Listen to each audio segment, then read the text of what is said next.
Hello, everyone. Thank you so much today for joining us for today's Meet the Author event featuring authors from Florida who write about Florida. I have just a couple quick announcements before we get started.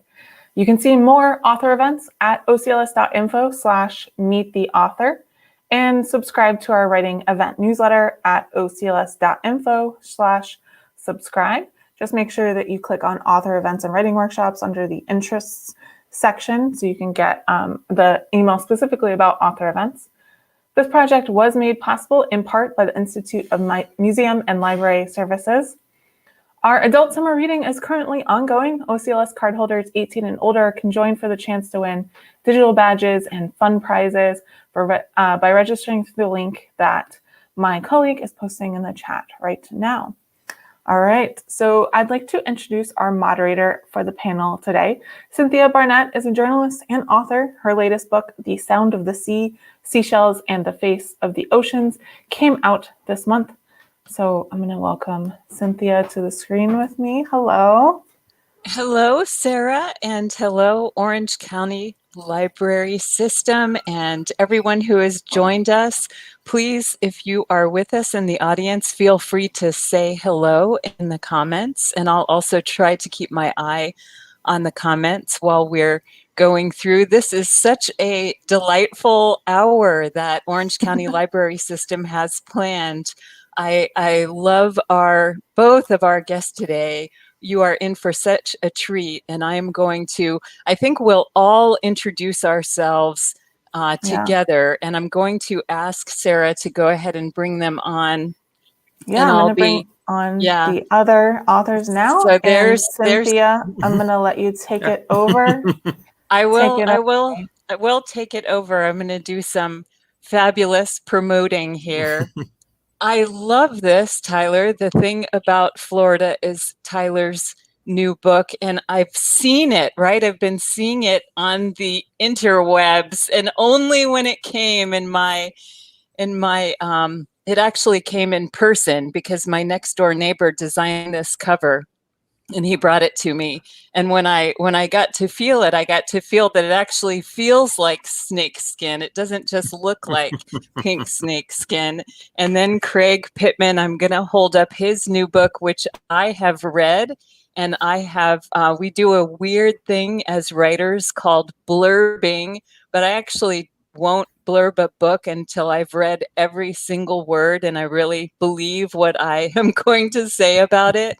And this is a terrific book. Let's see if they put my blurb on here. They did.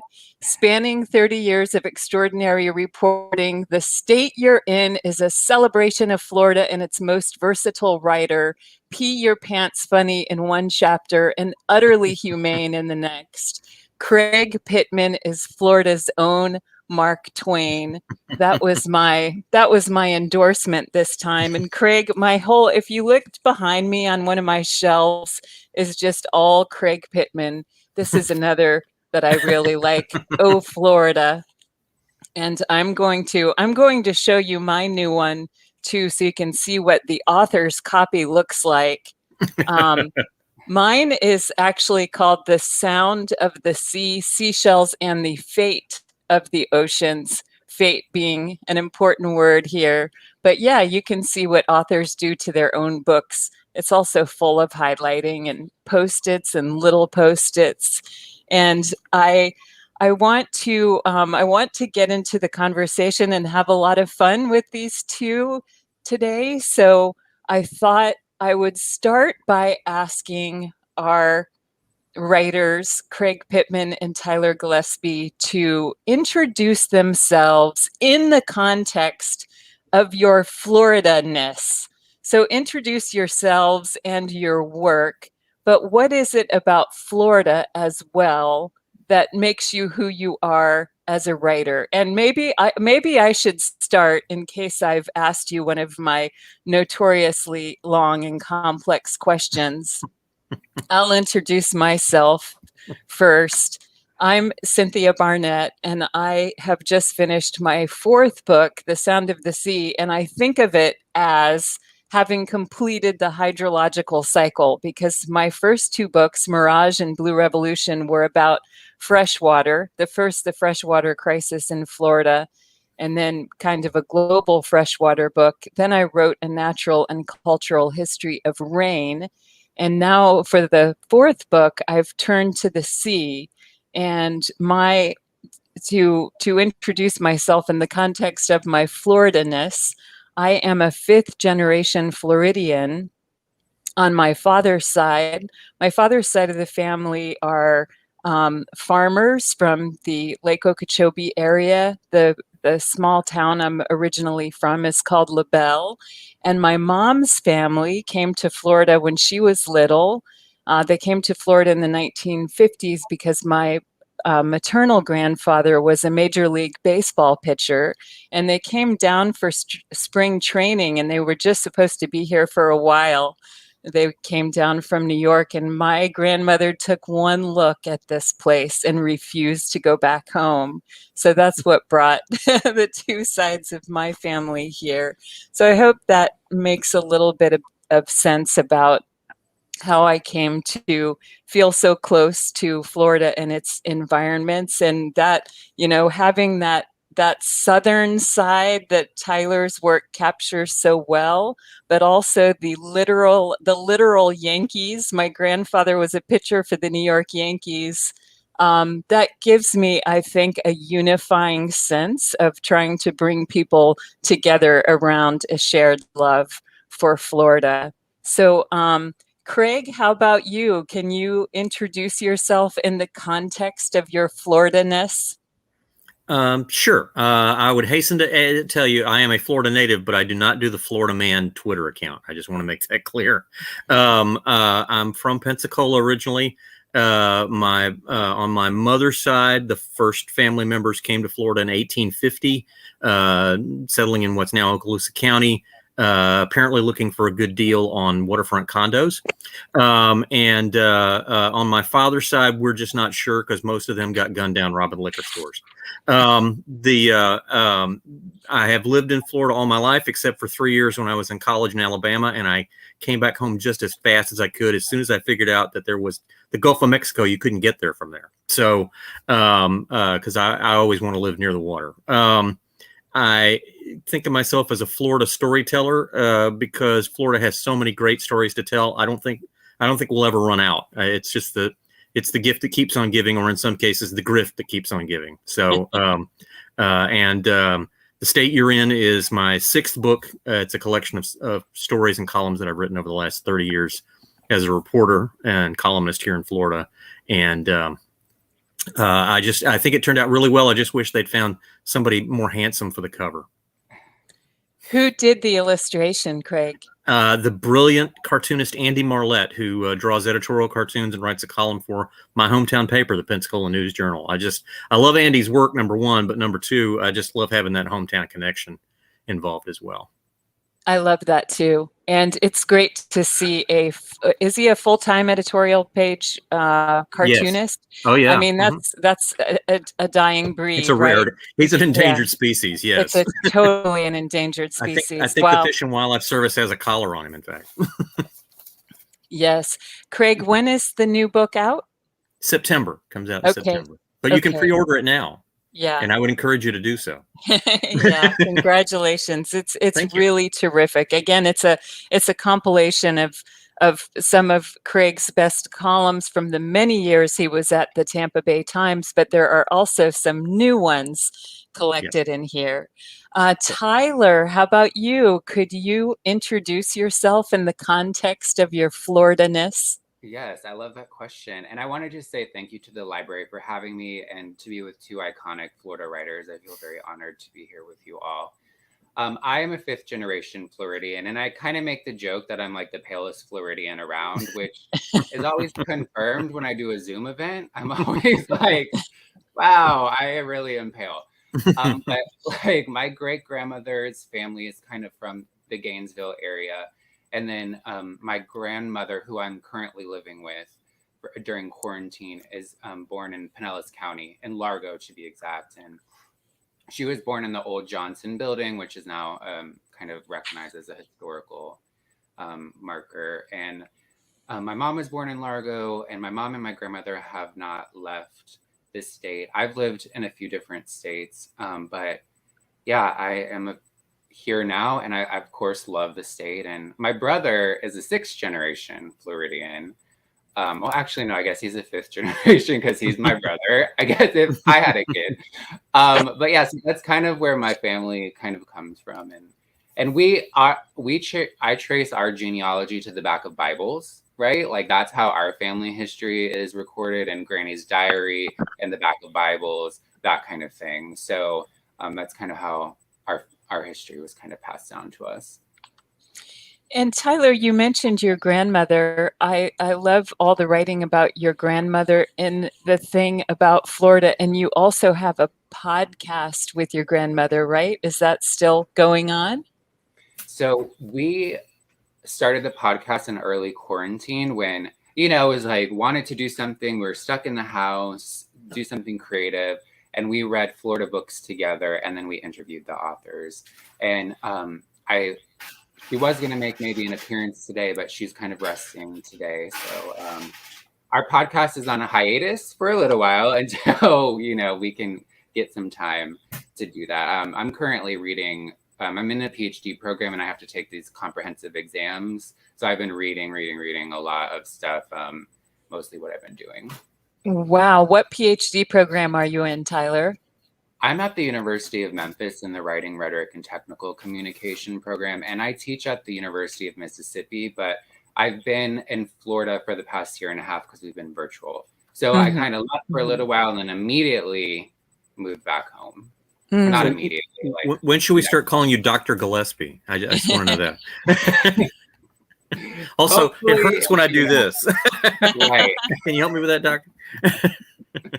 So hopefully when I get some of that schoolwork done, we can do another season of our podcast. Excellent. Excellent.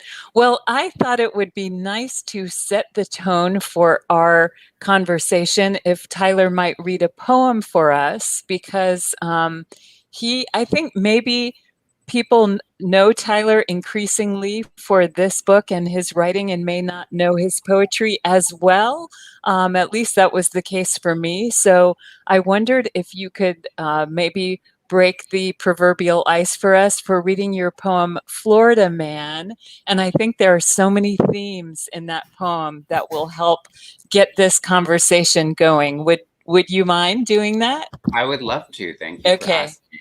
And so, yes, this is my second book. The first book was a book of poetry about Florida called Florida Man Poems.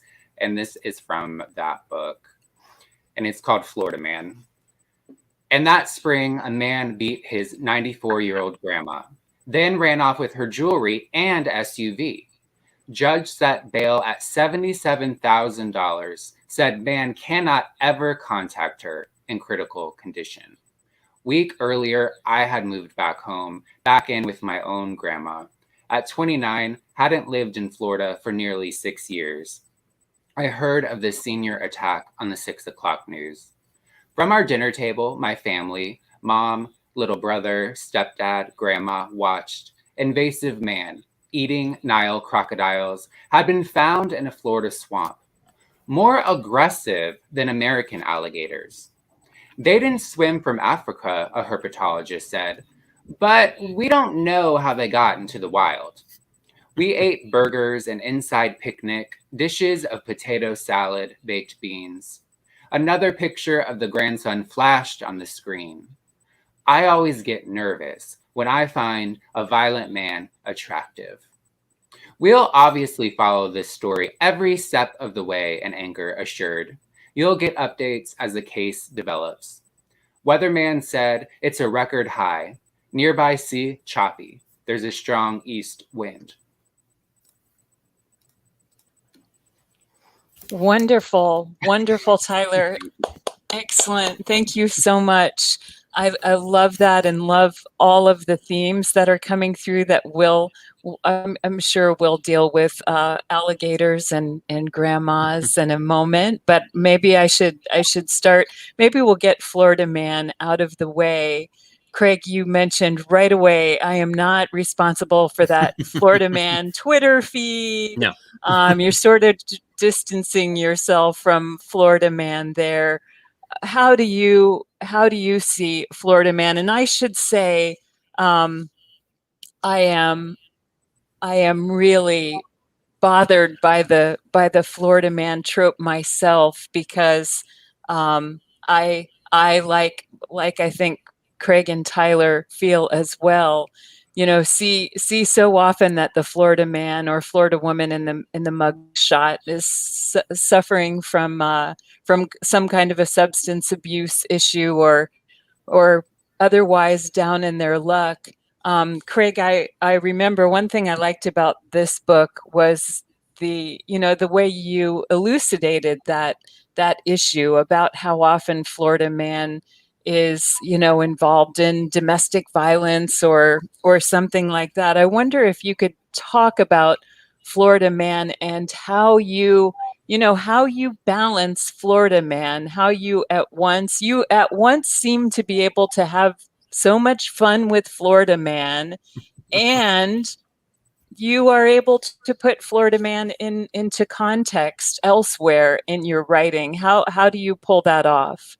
Well, I mean, the whole point of Oh, Florida was to say, yes, we are often the punchline state. Yes, there's wild stuff that happens here that you just can't help but laugh at. Like, one of my favorite headlines from the Gainesville Sun was "Man in road rage incident runs over self." I mean, that's just funny. You can't help but laugh at that. But yeah, an awful lot of the stories that are presented as Florida Man stories do involve people who have mental problems, or they're homeless, or they're addicted to something. And so, once you kind of get past the initial chuckle and look at what the actual causes are, you think, well, okay, maybe that's not so funny.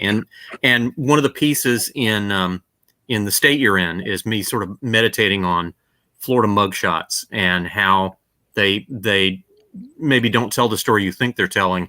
And that one of the things you should remember is, there but for the grace of God go I. We're everyone in Florida, we're all just one machete attack away from winding up in the Florida Man news columns ourselves. And it's something I kind of, when I first started posting these stories on Twitter, I was like everyone else. And I thought, oh, ha ha, for instance, oh, ha ha, there's a couple that was caught having sex in public. Well, but then when you investigate, you learn, oh, they're homeless. And so where else are they going to do it? And suddenly it wasn't as funny anymore. And so you just have to kind of take a minute and investigate a little bit. I mean, honestly, in Florida, I kind of delved into some of the reasons why Florida produces so much weird news. We've undergone this wrenching demographic change where we were the least populated southern state in 1940. And as of 2014, we were the third most populous state. We surpassed New York. So we've got 21 million people living here now. We've got 100 million visitors every year, and we're not evenly spread over the whole peninsula. We're kind of crammed into that 30-mile wide swath along the coast or along I-4 where the theme parks are.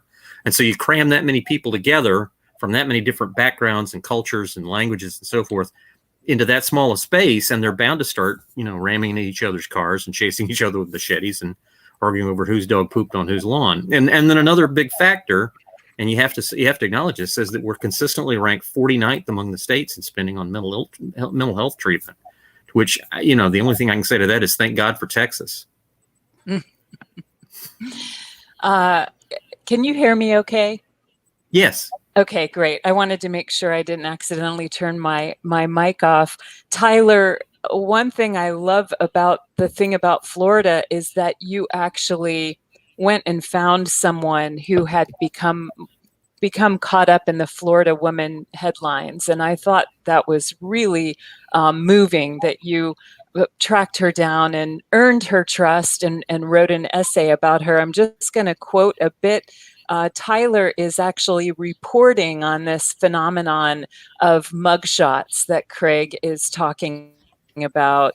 And he writes, he's interviewing a professor about this, and he writes, she believed we've been allowed to distance ourselves from people in headlines who sometimes get fired for their public mugshots. Some reportedly kill themselves after struggling with the infamy. quote, "It's a cultural phenomenon that we don't recognize that these are real people," she said. "The infotainment part of journalism made us all forget that this is not an actor on TV. This is an actual human being in a life." I thought that was a quite a moving essay. Could you tell us briefly about how you found that person on Facebook who had been dragged through mugshot hell, and sort of what happened to her? Yeah, so I found her through my best friend because we were kind of sitting around, and when I had thought about writing about a viral headline, I went to another Floridian. I was like, "Do we know anyone that this has happened to?" And she was like, "I know two people that's happened to. One of them moved to, I think, Connecticut. The other one is now in Fort Lauderdale, and they had like gone to middle school together or something." And so she's from Pinellas County. We're very similar ages. We grew up in the same area. And so initially, she didn't really want to talk to me because her story had been on the BBC. Nancy Grace had even commented on it, which I find Nancy Grace very fascinating because she was like really big with the whole Casey Anthony story, and she kind of focuses on Florida. I don't know what she's doing now, but and so she had been really publicly humiliated, and that thing about the mugshot happened to her. She was at a job where somebody looked her up and then found the mugshot and told everybody and humiliated her at work. That also happened to one of my best friends, where she went in for like a second interview or something, and that person had literally printed out her mugshot and put it on the table. It's which is infuriating. Like, why do you need to do that? Like, Oh, just absolutely. Yeah. how mean So people can be. right. So this woman you tracked down had been ridiculed across the world for the headline that said she slapped her grandma for not accepting her Facebook friend request. And of course, the story was really not that at all. It was something, it was a family conflict, and it was something very different than that. What happened when you tracked her down? Well, initially, she didn't want to talk to me. And then when I told her about my own experiences and kind of like why I was writing this, she then invited me to come down to Fort Lauderdale because she was in a halfway house. And she had used the event to change her life and to deal with some of her drinking issues. And she was in recovery. And so the story really has a redemption arc, which I didn't really, expect going into it. And so she told me about what happened next. And that's the thing with the headlines is we get like a version of what may have happened from the police report or the soundbite, but we don't often get what happened next. And so she then Right. told me what happened next. And then she became kind of like a very low moment became a turning point for her. And I just find those kind of stories very fascinating and important. Really fascinating, and that was a terrific read in the thing about Florida. So you used a great word, and that was redemption. And I feel that theme so much in Florida stories. The epilogue of my first book, Mirage, is called Redemption in the River of Grass. And it's all about, that question of whether we can save the Everglades and what it will say about ourselves and our humanity. And that, I think, it leads well to getting the conversation to the species we live alongside. Craig Marlowe, who's watching on Facebook, has a question for you about the panther. So let's start with this question, and then I hope that this will give us an opportunity to speak more broadly about the endangered species and the comeback of the alligator. Marlowe Hill says, "My question for Craig Pittman: I enjoyed very much your book about panthers. I wonder how panthers are doing with all the boa constrictor snakes." So Craig, could you answer that question on the boas, but then also give us the context of how they're doing alongside the humans?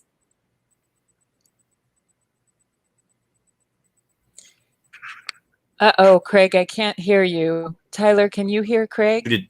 You muted me. Thank you. All right. Oh, Can you hear me sorry. now? Yeah. My book on the Panther Cat Tale, which came out last year, talks about how panthers very nearly went extinct in the 1990s and were just barely saved due to an unprecedented science experiment. And now they're doing better. They're not out of the woods, pardon pun, but we now have about 200 of them, where back in the 90s we had maybe 30 tops.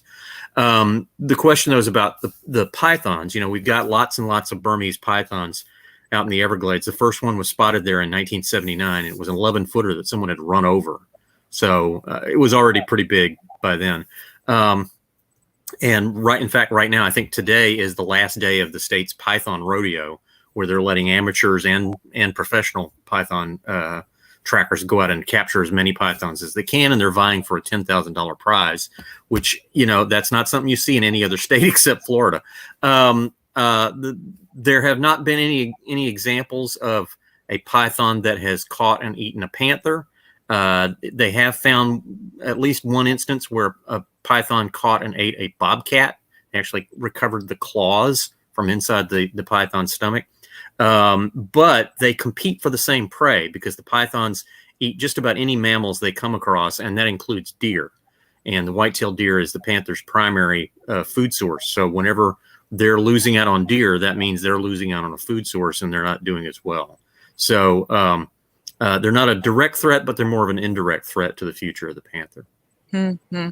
And you say that, how is the panther doing in terms of the comeback that you wrote about in Cat Tale? Their numbers are better than they were.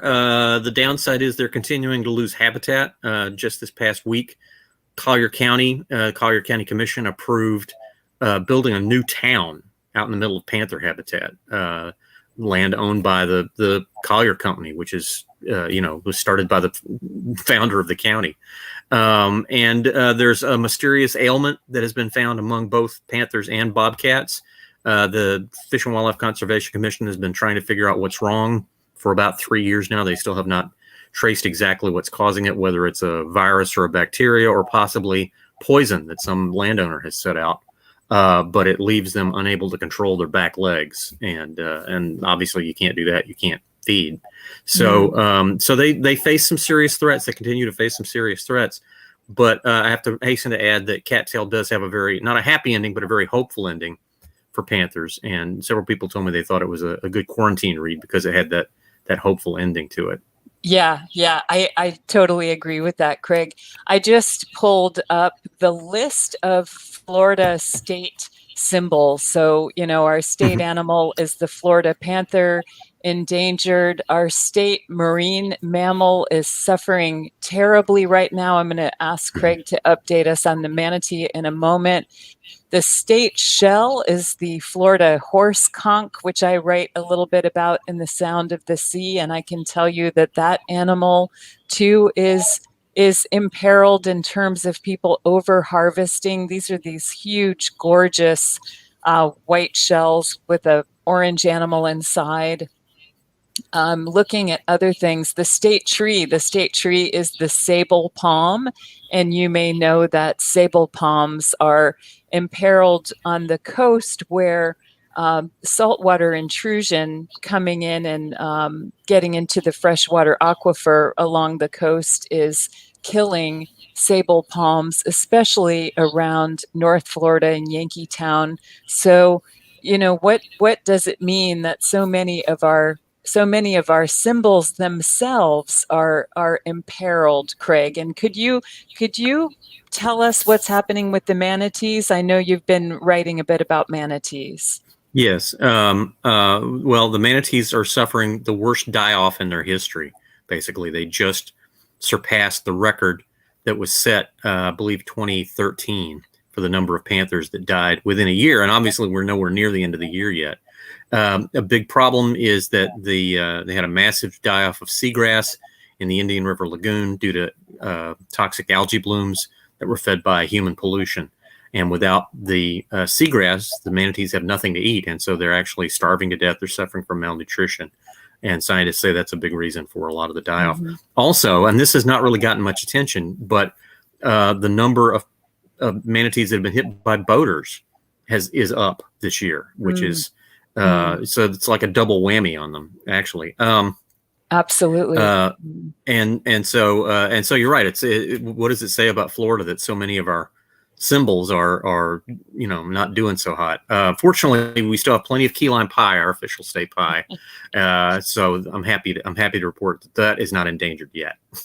Well, I just think the beautiful, joyous story for me is the story of the comeback of the American alligator. And Tyler certainly writes about the alligator comeback and the thing about Florida. Tyler, you have this fascinating relationship with alligators, right? Where you were afraid of alligators and you also came to appreciate that redemption story. If I'm remembering right, can you tell us a bit about your relationship with alligators and the alligator comeback? And does the alligator comeback perhaps give us hope that we can save these manatees and these horse conchs and the sable palms and the other iconic species that surround us? I love that connection. Yes. And I mean, just growing up in Florida, we were always near alligators. There's the lake that I walk around since I was a kid, and there's huge alligators in there, and they're very scary and everything like that. But then when I was really interested and I was writing these poems about alligators and doing research on them and just, realizing that they're a keystone species, like they help so many different animals and all of these different things. And I just found that really like as a metaphor of these creatures that are usually scary or, that I'm afraid of are actually super, super important. And what does that kind of mean, right? And then thinking about why are the gators behaving the way they are? How can I, all of that. And just thinking about how they're like, millions of years old and they've been in Florida way longer than us. I don't know. How can you not love that, and how important they've been to not only our environment, but to our economy as well. And stuff like that. And then, being really intentional with the laws around the gators. Yeah, I think like, Craig can speak more about with the manatees, but yeah, I definitely could see something like that happening as well, hopefully. Well, to go from having hardly any alligators left at all to having more than 1 million with 20 million Floridians is a pretty wonderful story. And that had a lot to do with our Clean Water Act and limiting pollution was a big part of that, and a big part of the eagle comeback too. So I love these hopeful stories that you both have, Craig with the Panthers and many other stories you've written over the years, and Tyler with the alligators. I think these are stories that can give readers hope that we can turn things around for sure. I want to talk next perhaps about storms. When I was thinking about this conversation, I was trying to think of the thing that links we three the most closely. And I drew a bead on hurricanes because we all three have written about hurricanes, and I don't know if I can speak for you two, but I think there's a reporter's instinct that I have that really kicks in when a hurricane is coming. Like when I made the jump from newspapers to write longer form and to start writing for magazines and books, the worst withdrawals I had was when a hurricane would be coming and I no longer was going out into the storm. And Walker Percy really loved hurricanes, and he had a theory of hurricanes that hurricanes made people feel better and actually brought people together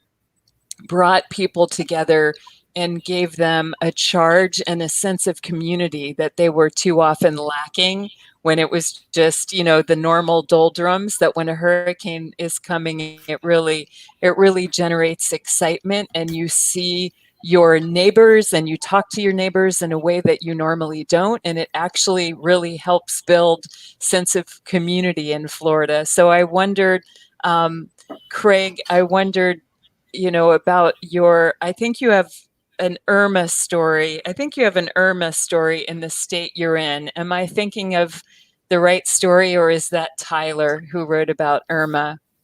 Well, I wrote about, okay. I wrote about Hurricane Michael, and the column was about a survivor of Hurricane Irma offering yes. advice to survivors of Hurricane Michael to basically say, yes, that's right. Don't wait for the government. Don't wait for the government. The government's not going to help you. Right. You and your neighbors are on your own, and you need to look out for yourselves. Right. And right. I thought that was really good advice. I do too. I think that's good advice, and it made me think too about, part of what it means to be a Floridian is to accept the risk of these storms in a way. Like, even if you're going to evacuate, even if you live inland like I do, a Hurricane Hermine squished my favorite car that was paid off that I thought I would drive forever. I mean, these are risks we take when we choose to live in Florida and stay in Florida. Hurricanes. I always say hurricane season is our annual reminder that Florida is trying to kill us. Because we live here. We get hit by more hurricanes than any other state. We're more vulnerable to sea level rise than any other state. We have more shark bites than anywhere in the world. We've got more lightning strikes than anywhere else in the Western Hemisphere. Did I mention the sinkholes? Some more sinkholes than any other state. And there was that creepy clown college down in Sarasota. And so you put all that together, and you can see Florida is really constantly trying to kill us. But we tell people it's paradise, and we say, come on down and join us. Right.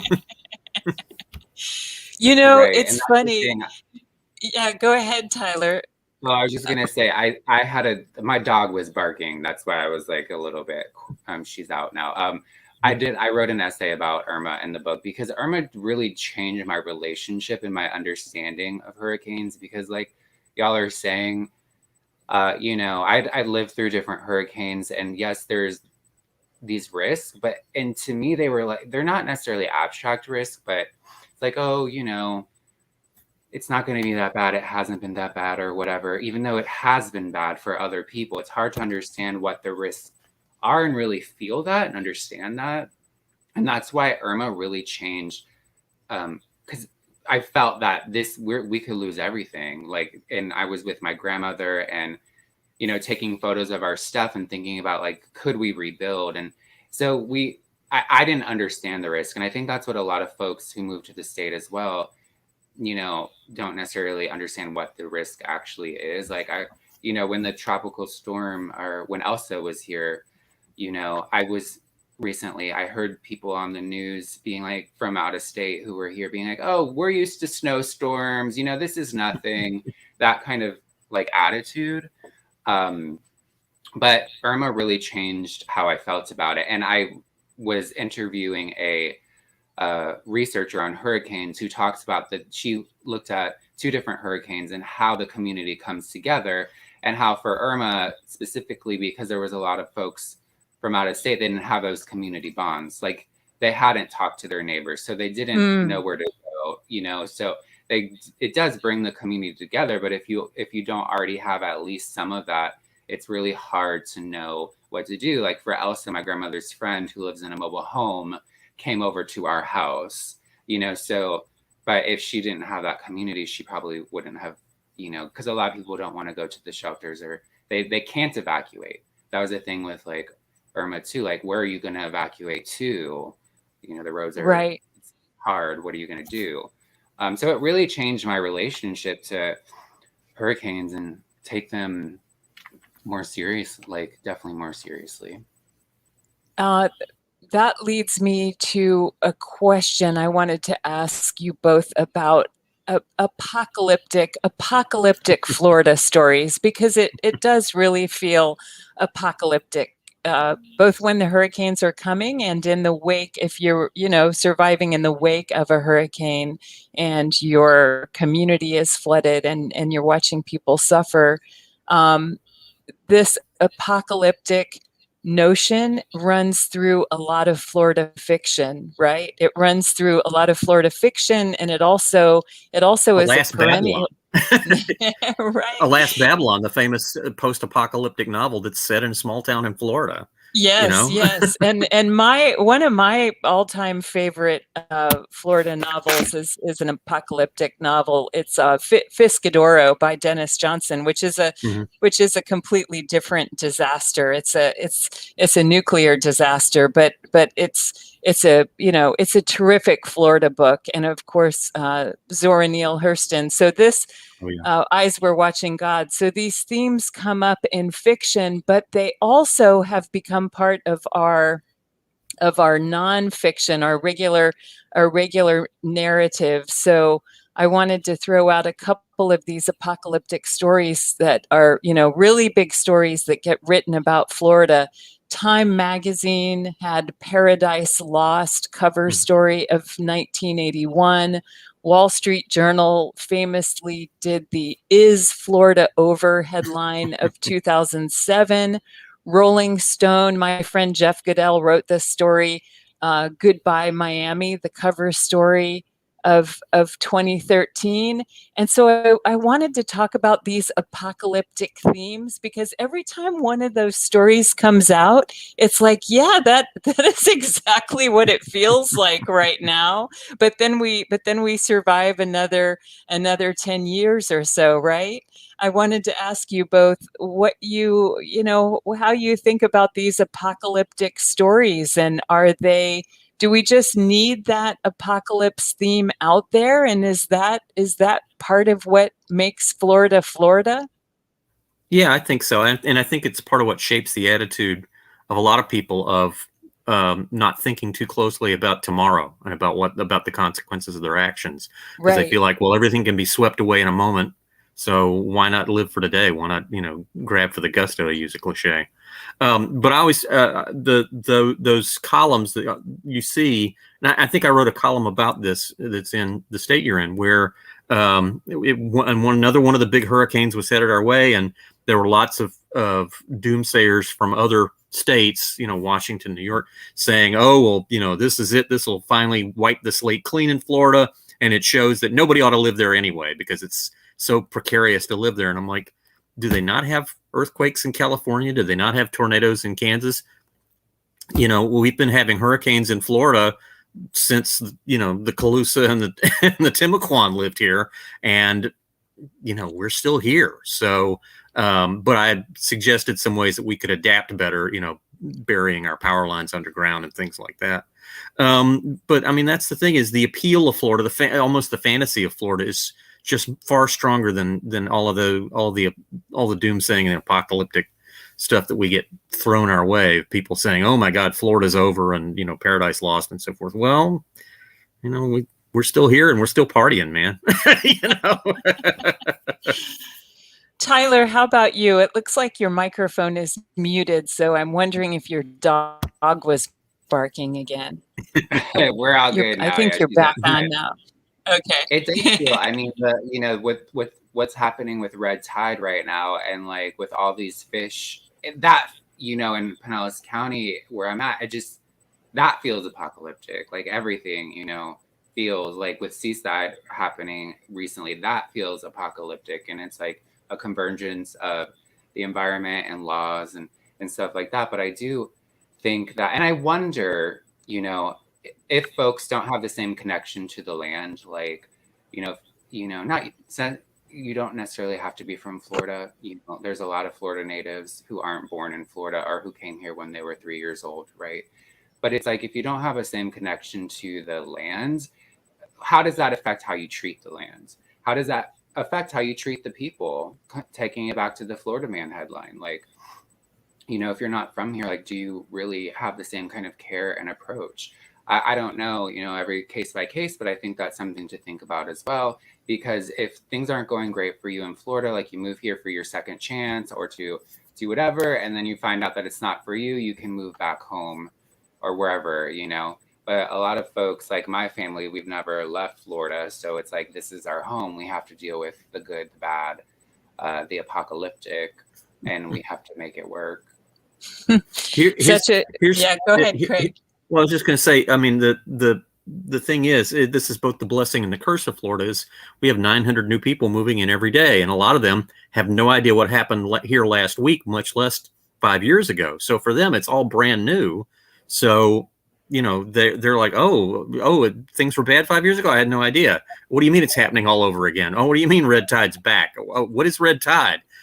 So we benefit from their tremendous ignorance. That they're still coming here and still expecting things to be just as beautiful as they were in the brochures. So, that's part of what keeps us going is, it was Gary Mormino, I think, who dubbed us the Ponzi state, where well, that's what keeps us afloat is we have a constant supply of new suckers. I mean, residents. I'm sorry, residents. That's what I meant. Yeah. I think it does harm environmental progress because, people here, and there are even a lot of newcomers in North Florida, some of them migrating now from South Florida and saying that it's because of climate change, which is a relatively new phenomenon. But like if you see a spring for the first time right now, it is going to look absolutely gorgeous. I might look at it and be really bothered that it looks murky since my childhood. But a newcomer who sees that for the first time, they're just going to go nuts over it and not realize how bad it looks. So I think that can be part of the problem in terms of people not understanding pollution. But you both made a great point about just how glorious it is, even though there is apocalypse around us. I flew back home last night from Nantucket. And, I was on Nantucket and it was great, but people were in their bathing suits in the beach in the fog, and then when I flew in last night, it's like when you fly home sometimes, and I flew into Orlando and it was the golden hour. And that sun was just so gorgeous, and flying over those lakes and getting off the airplane in Orlando and seeing all of those lakes and greenery. And the little boy sitting next to me was going to the baseball, the Little League World Series, and he was from New York, and he was so excited that it was in Florida, and he was just beside himself. And I love being on the airplane with people who are so excited to be coming to Florida. And it just, it is, you can have that apocalyptic feeling and you just still feel like a total homer and feel in love with the place. And I think we all feel that. We still have world-class beaches. We still have these cotton candy sunsets that are so glorious, especially when the Sahara dust is flying our way. And we've got a state. I always love to point out we have a state park system that's won national awards 4 times, which is more than any other state has. So we've got an awful lot going for us, besides the most interesting police log items in the world. So. That's for sure. So we have a really great question in the chat, and this might be a good one for Craig. What can we personally do to help the manatee and the panthers? I think it's a good question to maybe start with the manatee and the panther, but then we could talk a little bit about what people can do, especially since we're kind of calling out these newcomers who don't realize what's happening and how they can live differently. What would your advice be, Craig? I have 2 pieces of advice, and each one applies to both the manatee and the panther. One is if you're where manatees are, or if you're where panthers are, slow down. Slow down your boat, slow down your car, because that's a big reason for a lot of them getting killed is they're being run over by boats or they're being run over by cars. The second piece of advice is going to sound weird, but it's factual, and that is buy a Save the Manatee license plate and or a Save the Panther license plate, because Florida is so weird that that's the way we pay for science. That's the way we pay for research into those species, is with the sale of license plates.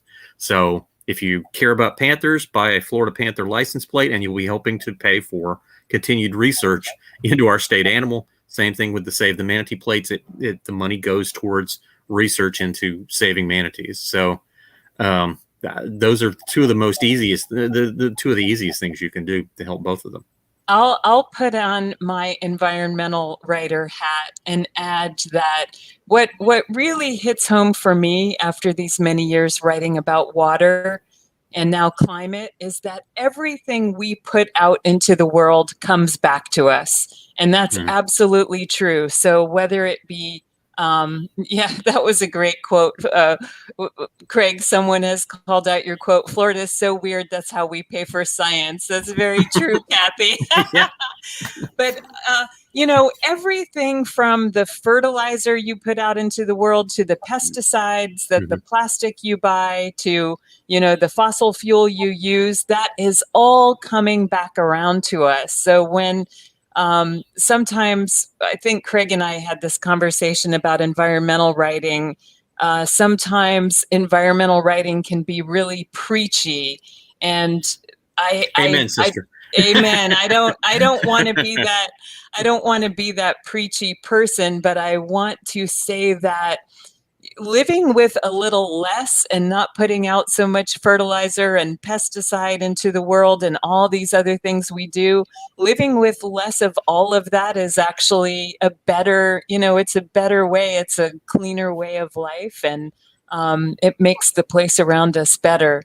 So I want to switch gears a bit away from wild animals a little bit and talk more about books. And I wanted to ask each of you about Florida literature itself.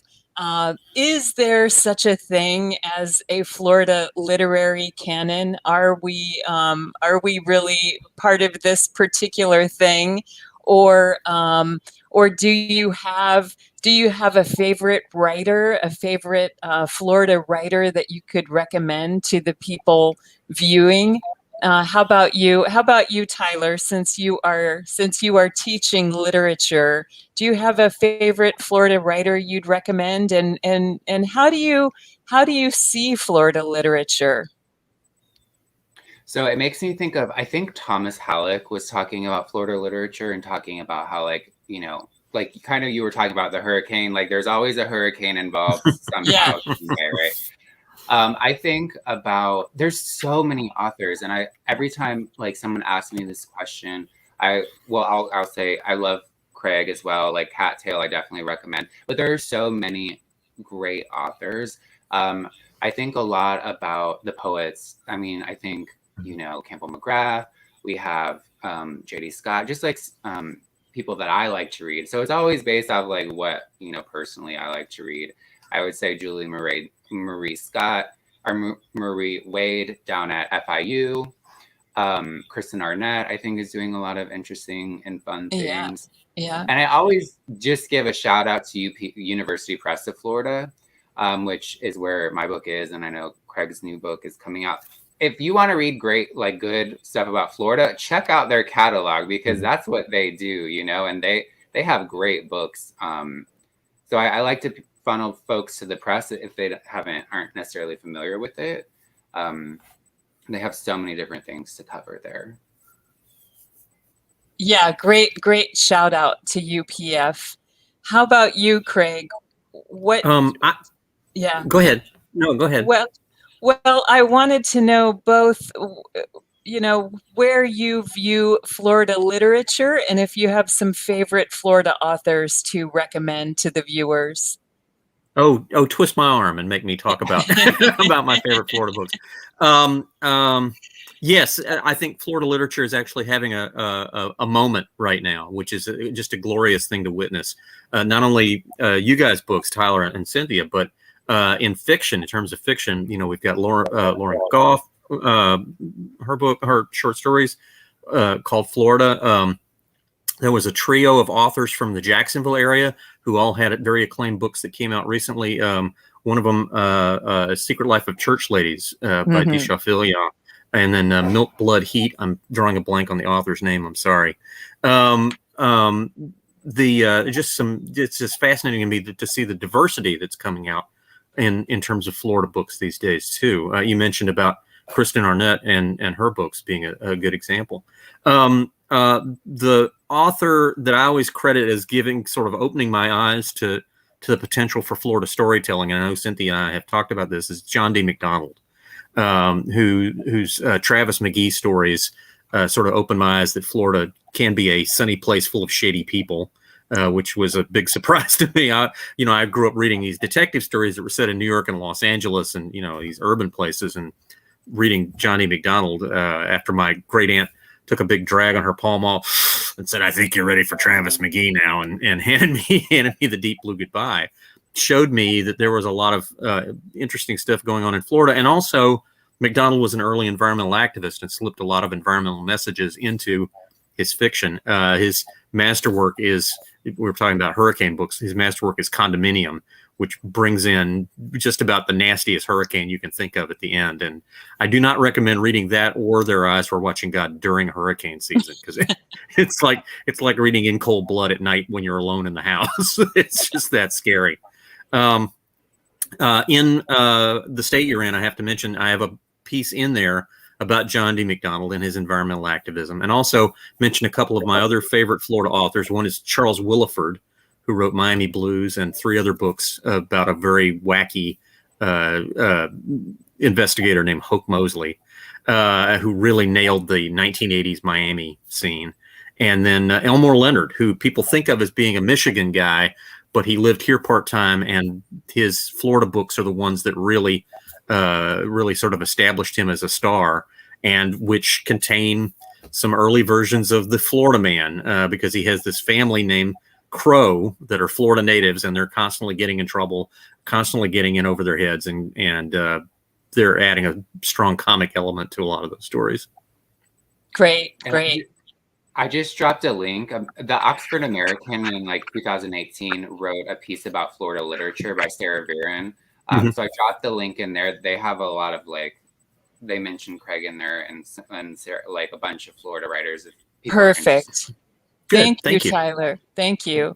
So Richard Plate has a lovely question in the chat that I'd like to ask you both, Tyler and Craig. And that is, what impact do you hope your writing has on your readers? In other words, how would you like them to finish this sentence after reading the state you're in or the thing about Florida? What now? What would you like to happen? How about you, Tyler? After reading, okay, now I think what I really want to do with the book is just help us think a little bit more about the humanity of this state, and also kind of thinking about, how we treat other people and the environment, but also a little humor with that as well. So I hope readers leave with a sense of, wow, my neighbor could be very interesting, and, or my neighbor who I think is a little kooky may actually, and who owns an alligator, because that's possible, is actually doing it because she's grieving the loss of her son. That's a story in the book that I really connect to.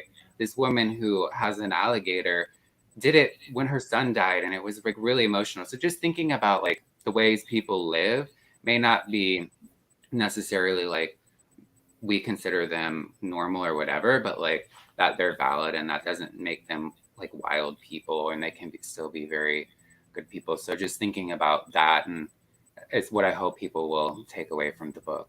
Yeah, that's great, Tyler. And I have to say, one of the things I appreciate the most about your work is your keen respect for and care for elderly Floridians, whether they are your own grandmother or the gay and lesbian elders who need care in old age, who are trying to figure things out. It is a really beautiful theme in your writing, and I think so important to us and all Floridians, because we have so many elders in the state, to really remember who these people might have been. I have a guy who just died, my neighbor just died of Alzheimer's a couple of months ago, and when I read his obituary, I was reminded of all he had done throughout his life.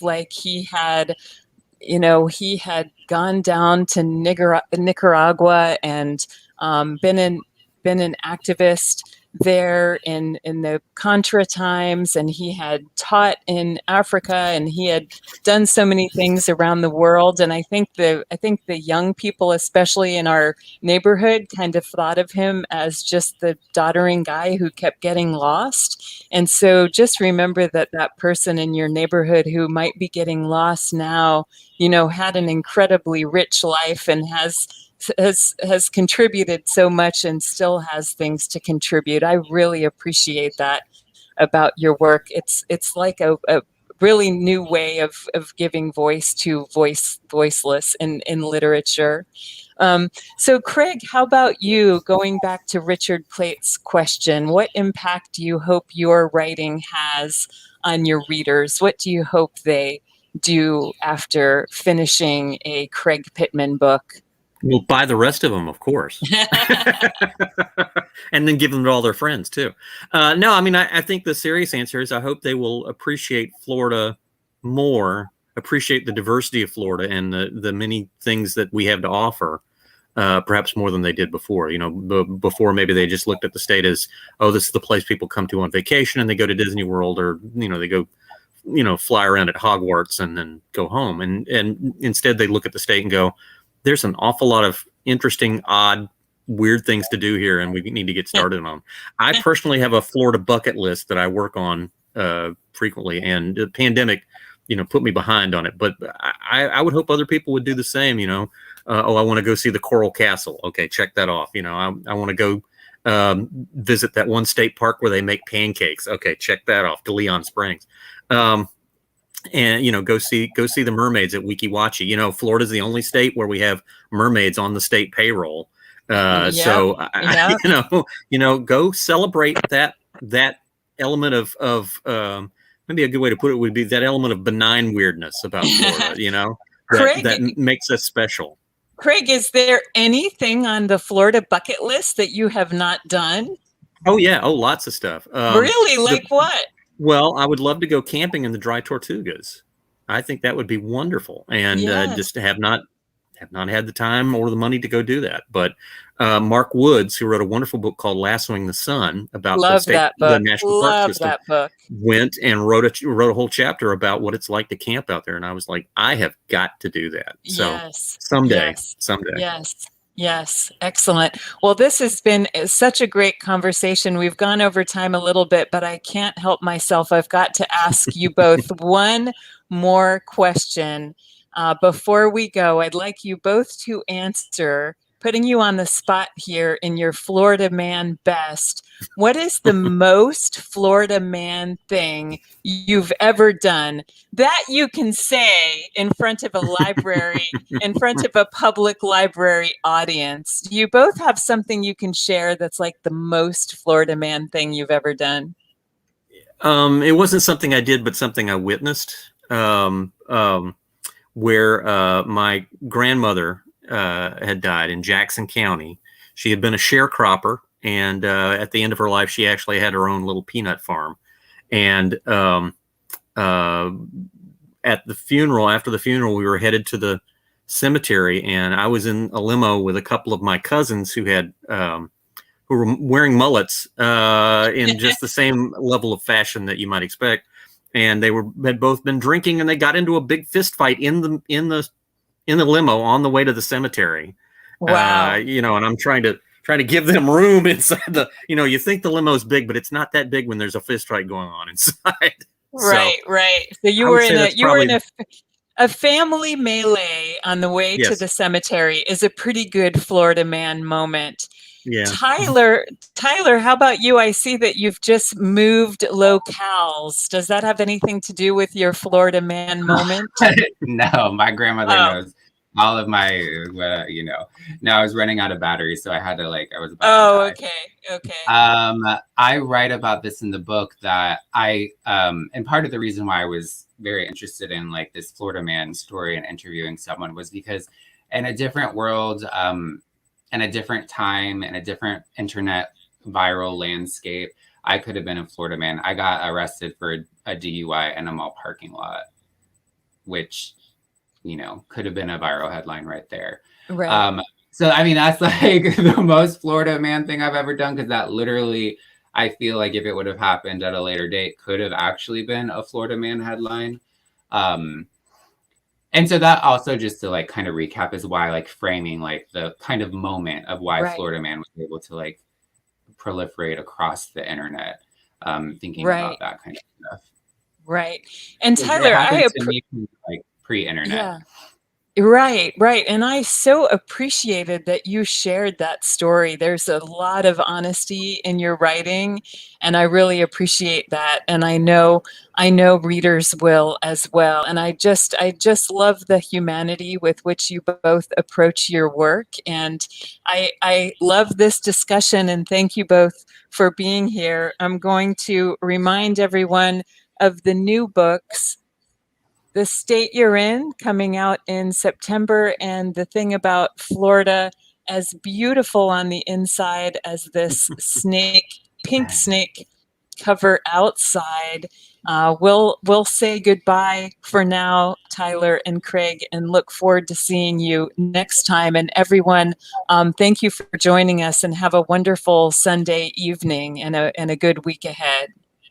Thank you so much. This has been great. Bye, y'all. Thanks again. Thanks for watching. Subscribe to our YouTube channel to be the first to find out when we have new fun and informative videos for you. Orange County Library System is your place to learn, grow, connect.